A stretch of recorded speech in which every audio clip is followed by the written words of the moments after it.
So let's compare the big six Canadian banks to know which stock to buy. So here in terms of ROA and ROE for the year of 2022 is clear winner. Let's talk about the important metrics: ROE, return on equity, and ROA, return on assets. So ROE indicates how well the company is managing the money invested by its shareholders like us to generate the profits. And ROA indicates how effectively a company is using its resources and assets to make a profit. So if you are mainly concerned with how much return you can get in certain period, then you can refer to ROE. And if you also want to know how effectively company is using its resources, then you can refer to the ROE.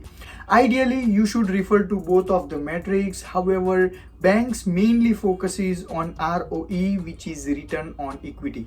So let's see the ROA for all six Canadian banks at the end of 2022. So as we can see, the highest ROA is of 1.27% of BMO and the lowest ROA is 0.7% of CIBC Bank. For all other banks, it's decent in the range of 0.8 to 1%.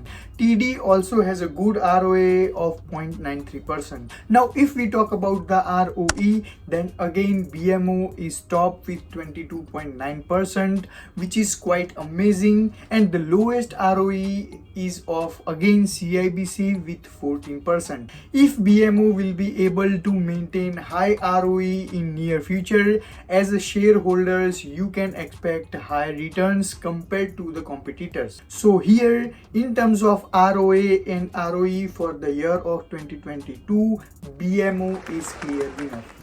Here I should also mention the good 18.8% ROE of National Bank and 18% ROE of TD Bank, which is quite good as well.